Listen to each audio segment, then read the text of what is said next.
Good afternoon and welcome to Follow Up Friday. And yes, I'm riding solo today. A certain person has been swung around the beautiful part of Tuscany in Italy this week, doing some sightseeing and some chilling, no doubt having the odd glass or two as well, while I've been holding the fort here. So because I'm on my own, I thought I would just change topic this week and talk about another subject that I'm pretty passionate about, which is selling. And just having some conversations this week with a couple of our VIP clients, and we were talking about some of the common mistakes that salespeople make, and at the end of the day, that is what our recruitment consultants are. So I wanted to talk about the 4 common mistakes that I often see salespeople make, and from my corporate days, I've trained hundreds and hundreds and hundreds of salespeople, so I do know a little bit about what I'm going to be sharing here. So four key things then. I think the first thing is, and I'm sure you will have come across this many times yourself, but how much is it happening on your billing floor today? And that is that salespeople generally talk too much. And we all know 2 ears but 1 mouth, but sometimes when we're in that conversation, it can be very easy for the recruitment consultant to do a little bit too much talking and not enough listening. And as a result of that, they then kind of like fall into the trap of the second mistake, which is about overcomplicating things. Now, of course, each recruitment company that we talk to, they have similar recruitment elements in their recruitment process. And yet I've talked to recruitment business owners who will say to me that, well, we've got 14 steps in our process. And I do remember a number of years ago talking to someone who said they had 35 steps in their process. Now, it is not possible to talk through 35 steps in a process and keep that balance between how much as a salesperson that we talk versus listen.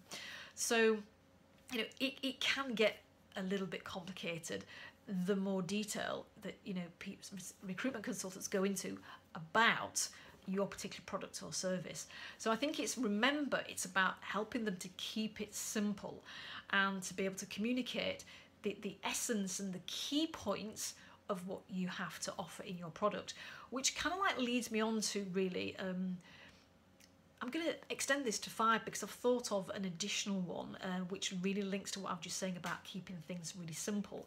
And that is so often, and I have heard this as I've been into various clients' companies, that you hear the recruitment consultant talking through your service very much from a features point of view, and this is what we do, and this is what happens next, and this is what happens next. Now, the key thing is to switch the balance. So 8% of that conversation really needs to be focused on what are the outcomes of the service that you offer. It doesn't matter whether it's 14 or 35 steps. What are the outcomes, what are the benefits for your clients, and likewise for your candidates? And then spend 20% of the time on, okay, what are the elements of that process? What will you actually do for them? So I think that is absolutely a key thing, and it does help keep things really simple.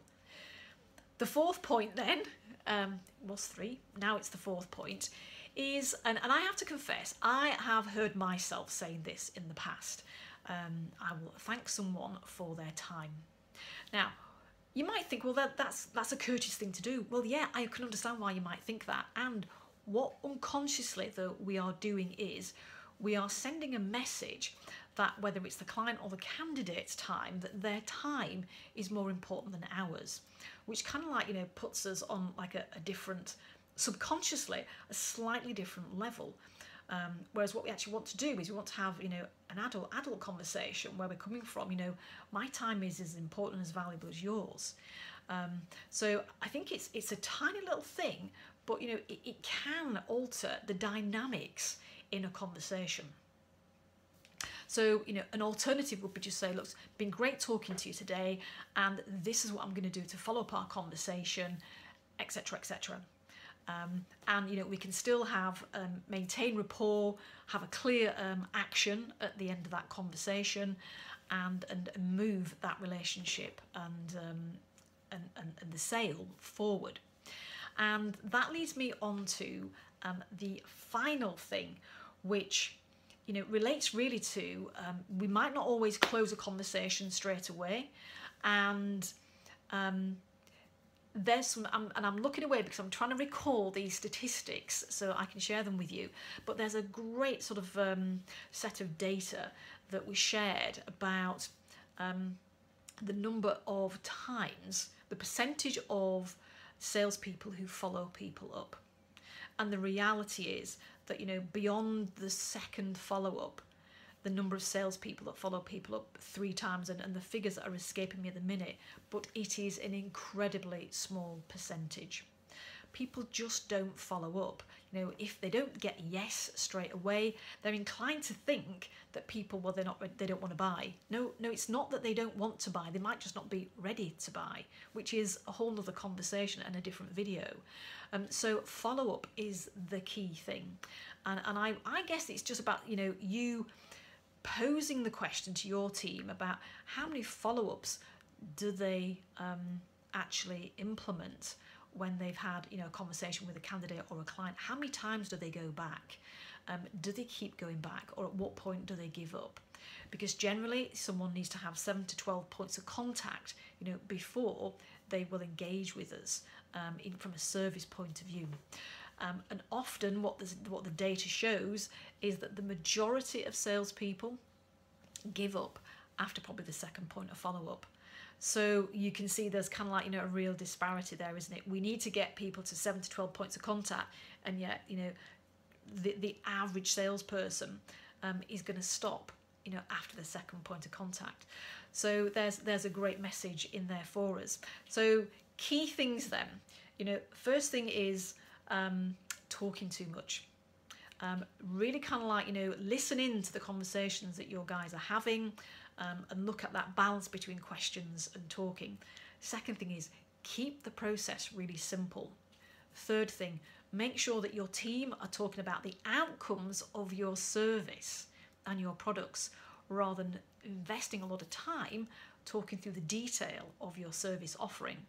Yes, 80-20. Remember Pareto's rule. 80% benefits, what they're going to get out of it, 20% service offering. Third thing is time. Your time is as valuable as your candidates, as your clients' time. And it's about having that adult conversation, and not almost unconsciously giving some power away by overvaluing the other person's time. And then the final thing is follow up. Make sure that your team are following up sufficiently, and some might even say follow up until people have asked you not to follow them up. But if you are going to do that, then please make sure that you are following people up with lots of value add as well, and it's not just pitch, follow up. So I hope those 5 points have been really helpful for you today.